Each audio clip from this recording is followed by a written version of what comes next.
오늘도 새벽 기도회 자리에 나오신 성도 여러분들을 주님의 이름으로 환영합니다. 우리 함께 샘물의 기도를 드리시겠습니다. 마음 모아 샘물의 기도를 하나님께 드립니다. 먼저 우리 믿음을 고백합니다. 보라, 내가 새 일을 행하리니 이제 나타낼 것이라. 너희가 그것을 알지 못하겠느냐. 반드시 내가 광야의 길을 사막의 강을 내리니. 아멘. 광야의 길을 내시고 사막의 강을 만드시는 하나님, 한 해를 시작하며 우리 삶 가운데 행하실 새 일을 기대하며 주님을 찬양하고 경배합니다. 교회와 예배를 위해 기도합니다.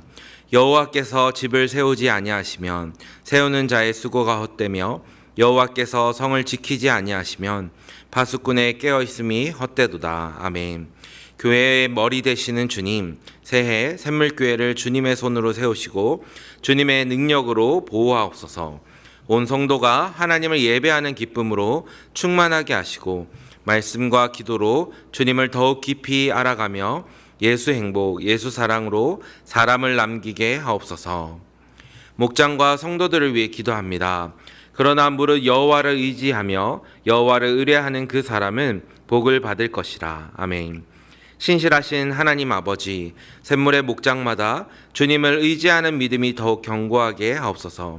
새해에도 기쁨을 나누고 눈물을 닦아주며 서로를 위해 중보하는 사랑의 공동체가 되게 하옵소서. 몸이 아픈 성도들에게 건강함을 허락하시고 삶의 어려움을 겪는 성도들이 주님의 평안과 소망을 경험하게 하옵소서. 다음 세대와 청년들을 위해 기도합니다.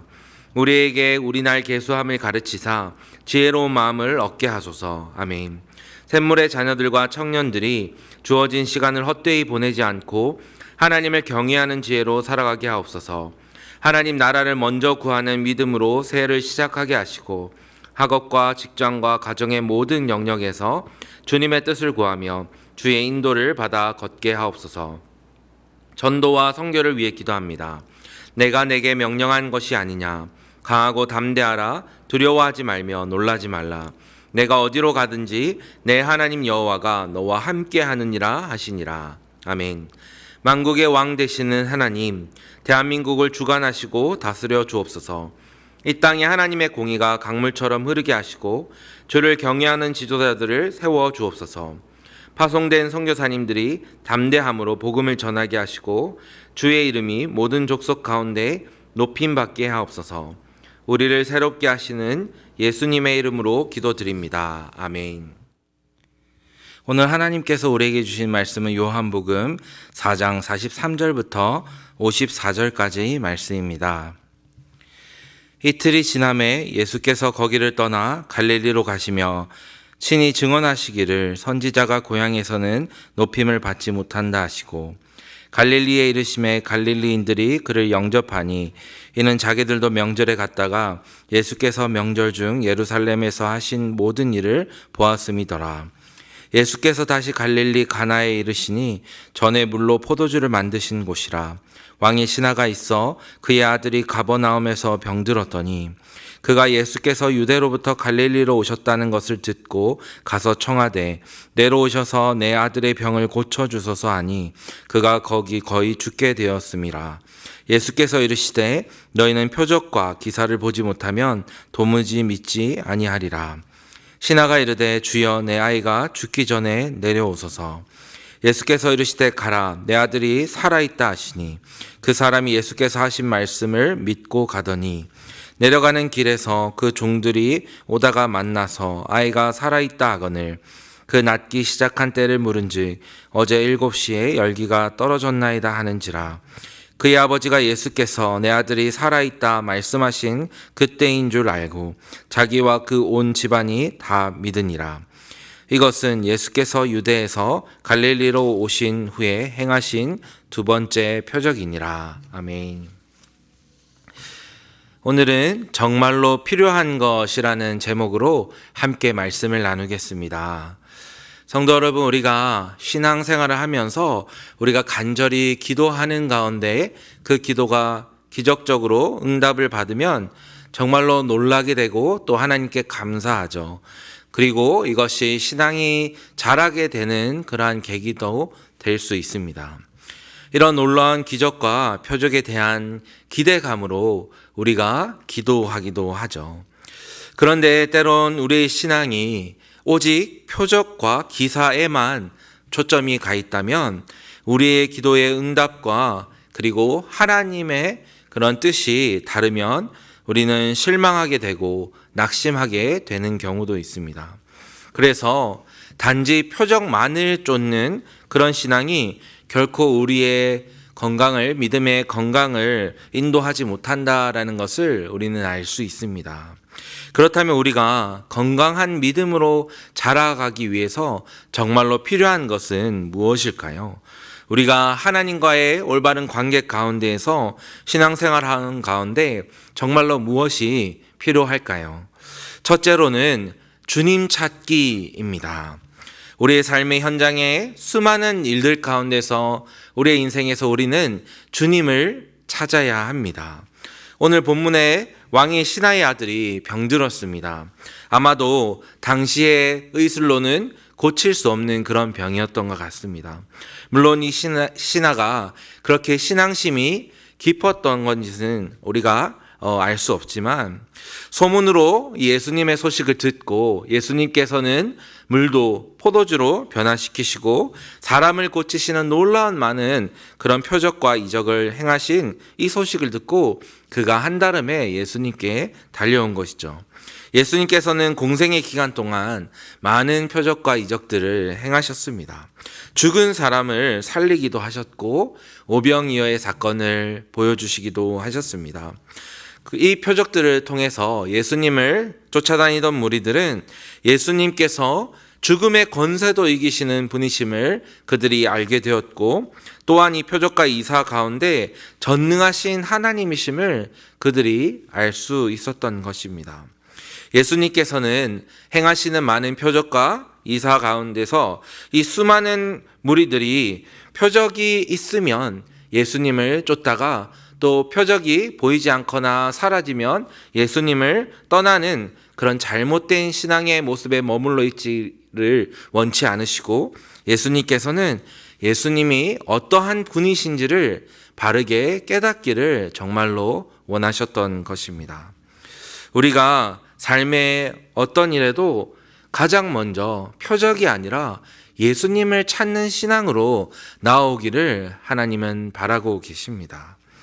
표적 자체도 우리의 신앙생활에 참 놀라운 일이지만 그 표적을 행하신 주님이 누구이신지를 우리가 바르게 알고 깨닫고 주님을 찾으며 나아오는 그런 신앙의 모습이 참 우리에게 필요한 것이죠. 사랑하는 성도 여러분, 하나님은 어떤 분이십니까? 하나님은 살아계신 하나님이라고 우리가 함께 고백을 합니다. 하나님이 살아계셔서 우리의 인생의 모든 문제들 또 모든 삶의 모습들을 주관하시고 또 하나님이 간섭하시고 하나님은 우리 사랑하는 자녀들을 위하여서 살아계신 하나님께서 가장 좋은 길로 인도하시는 분이십니다. 그래서 우리는 인생의 어떠한 작은 일들 속에서도 오늘 하루 삶의 순간순간 살아계신 하나님을 먼저 찾고 하나님께 그 삶의 모든 문제들을 가지고 나오는 저와 여러분들이 되기를 소원드립니다. 우리는 몸이 아프거나 질병 가운데 있을 때에 병원을 찾고 의사를 찾아갑니다. 그런데 우리가 병원을 가면서도 하나님을 찾을 수 있고 또 하나님께 기도할 수 있습니다. 하나님, 오늘 이 치료를 받는데 잘 치료받고 아물 수 있도록 주님 도와주세요. 하나님, 좋은 치료의 방법을 찾게 해주시고 그리고 치료받는 저의 마음을 담대하게 하여 주세요라고 우리가 하나님을 찾을 수 있습니다. 때로는 저도 무엇인가 잊어버리거나 열쇠를 잊어버리거나 또 지갑이나 핸드폰이나 카드를 잊어버렸을 때 물론 이리저리 제가 열심히 찾기도 하지만 무엇보다도 그러면서도 하나님께 기도하게 되더라고요. 하나님, 도저히 잘 못 찾겠는데 하나님 찾을 수 있도록 도와주세요라고 그렇게 기도합니다. 어떻게 보면 이 모습을 누군가가 본다면 아니 자신이 잘못해놓고 왜 하나님께 기도하느냐라고 할 수 있겠지만 저의 마음에는 물론 당연히 저의 잘못도 있고 또 실수도 있고 또 기도한다고 해서도 못 찾을 수도 있지만 이 모든 과정 가운데 이 모든 것을 통해서 저의 모습 속에 또 하나님께서 알려주시는 것들을 배우게 하시는 그 하나님께 감사하게 되고 또한 그리고 찾게 된다면 또 이것을 찾게 해주신 하나님께 감사하면서 우리가 기도하게 되는 것이죠. 결국 중요한 것은 우리의 삶의 작은 순간에도 우리의 주인이 하나님이시오. 또 우리의 삶에 살아서 역사하시고 세밀한 부분도 인도하시는 하나님이심을 우리가 인정하는 것이 참 중요한 것입니다. 그 기도의 응답이 내 소원대로 이루어졌는가 또는 내 소원과 다르게 이루어졌는가 그 표적 자체보다도 우리의 삶의 주관자이신 하나님께서 우리의 삶에 인도하여 주시고 또 우리가 삶 속에서 그 하나님을 고백하고 하나님을 늘 먼저 찾는 그 자세와 고백이 너무나도 중요한 것입니다. 그러므로 바라옵기는 우리가 늘 삶의 순간순간 주님 찾기를 소원합니다. 그래서 우리의 삶에서 우리를 인도하여 주시고 가장 좋은 길로 이끌어 주시는 하나님께 먼저 찾고 구하며 나오시는 저와 여러분이 되시기를 간절히 축원드립니다. 아멘. 둘째로 우리에게 정말로 필요한 것은 말씀 찾기입니다. 말씀을 구하고 말씀을 찾는 삶입니다. 오늘 본문 53절 말씀인데요. 그의 아버지가 예수께서 내 아들이 살아있다 말씀하신 그때인 줄 알고 자기와 그 온 집안이 다 믿으니라. 아멘. 하나님께서는 주의 사랑하는 자녀들에게 늘 말씀을 주시는 하나님이십니다. 하나님의 말씀으로 하나님께서는 역사하십니다. 하나님께서는 이 말씀을 통하여서 일하십니다. 그리고 이 말씀은 확실하며 주의 말씀은 거짓이 없습니다. 이것이 우리가 늘 말씀을 구하고 그리고 말씀을 의지해야 하는 이유입니다. 우리의 삶에 기적이 일어나고 표적이 일어나는 것은 참 감사한 일이지만 표적만 구하는 신앙에 머물러 있다면 우리가 원하는 대로 되지 않을 때에 우리는 낙심하게 됩니다. 그러나 말씀을 찾고 말씀을 의지하는 삶을 살면 그렇지 않습니다. 말씀을 찾는 사람은 하나님께서 주신 말씀을 붙들고 인내할 줄 알게 됩니다. 또한 나의 생각과는 상황이 많이 다르게 흘러간다 할지라도 분명한 주의 말씀을 붙잡고 다시 일어나서 용기 내어서 믿음의 그 걸음을 꿋꿋이 걸어가는 귀한 신앙으로 나오게 됩니다. 어떠한 상황에도 말씀은 절대로 변하지 않기 때문입니다. 이사야 40장 8절 말씀에서 풀은 마르고 꽃은 시드나 하나님의 말씀은 영원히 서리라 라고 우리에게 말씀하십니다. 저도 사역을 하면서 많이 힘들고 또 어려울 때도 있습니다. 포기하고 싶을 때도 있었습니다. 그런데 그때에도 붙들었던 말씀이 있습니다. 신학대학원에 가기 전에 기도하면서 저에게 붙들게 해주셨던 이사야 35장 말씀을 붙들면서 언제든 다시 마음이 힘들고 어려울 때마다 이 말씀을 다시 읽고 다시 붙들고 할 때에 하나님께서 일어설 새 힘을 주시는 것을 늘 경험하게 되는 것이죠. 우리가 상황이 어려울 때에 또 우리의 삶의 기둥이 되는 것은 오직 하나님의 말씀임을 고백합니다. 그리고 하나님의 말씀에는 분명한 능력이 있어서 이 말씀 가운데 하나님께서 역사하시는 것이죠. 사랑하는 성도 여러분, 그러므로 우리가 어떤 일을 행하고 또 중요한 일들을 또 향하여서 기도하며 분별할 때에 특별히 하나님 앞에서 말씀을 구하기를 축원드립니다. 우리의 삶 가운데 우리가 붙들고 의지할 말씀, 우리가 따라갈 귀한 하나님의 말씀을 주시기를 우리가 함께 기도하길 원합니다. 우리의 삶의 상황과 나의 감정을 바라보면 분명히 우리는 흔들릴 때가 많습니다. 그러나 하나님의 말씀은 그렇지 않습니다.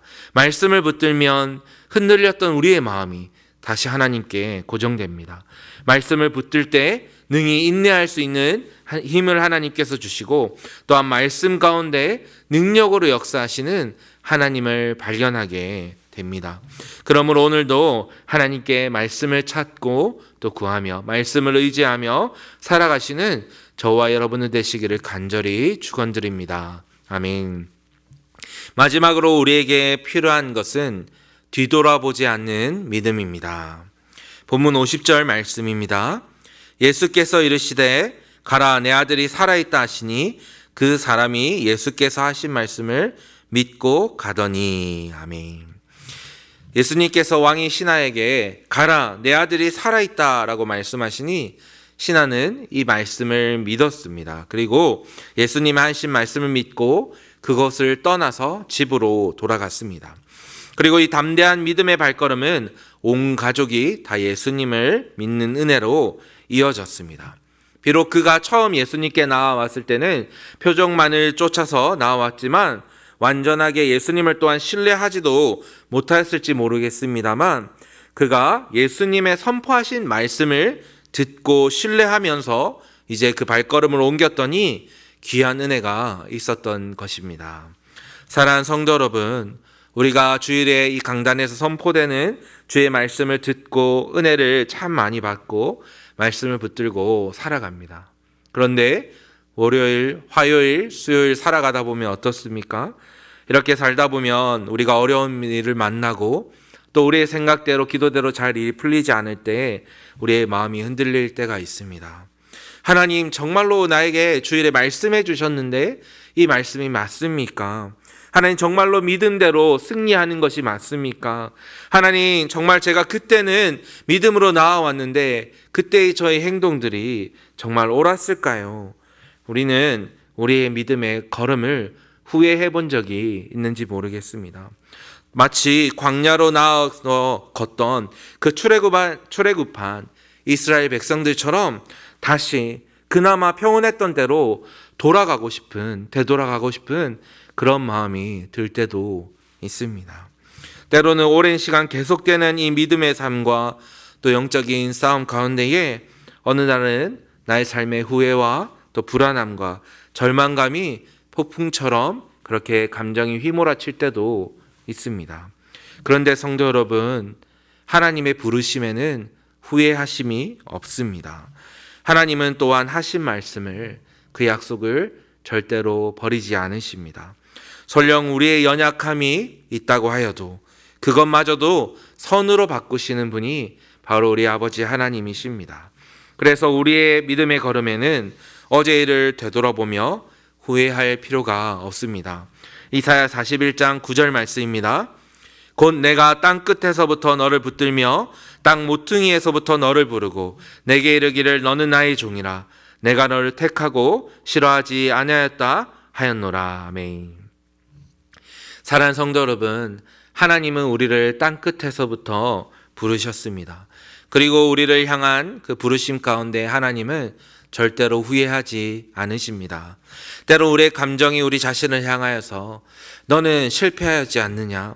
너는 참 부족하다. 네가 도대체 뭘 할 수 있겠느냐라고 우리 자신에게 쏘아붙인다 할지라도 하나님은 우리를 하나님의 자녀 삼으신 것을 절대로 후회하지 않으십니다.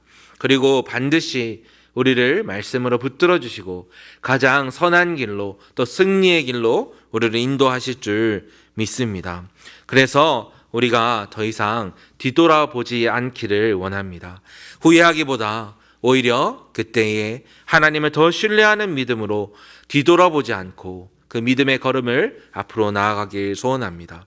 결국 믿음의 그 걸음의 끝에 잘하였다, 착하고 충성된 나의 귀한 아들아, 나의 귀한 딸아 라고 말씀하시는 그 하나님의 칭찬을 사모하며 오늘도 말씀을 따라서 걸어가시는 저와 여러분들 되시기를 간절히 축원드립니다. 아멘. 말씀 맺겠습니다. 우리에게 꼭 필요한 것은 표적이 아닙니다. 언제나 주님을 먼저 찾는 그 신앙이고 그리고 무슨 일에도 말씀을 구하고 찾는 귀한 믿음입니다. 그리고 어떠한 일에도 후회하지 않고 뒤돌아보지 않고 앞으로 꿋꿋이 나아가는 그런 믿음입니다. 오늘도 이 귀한 믿음으로 늘 하나님께서 우리의 삶을 붙들어 주심을 신뢰함으로써 오늘도 귀한 믿음의 걸음을 살아가시는 저와 여러분들 되시기를 간절히 축원드립니다. 아멘.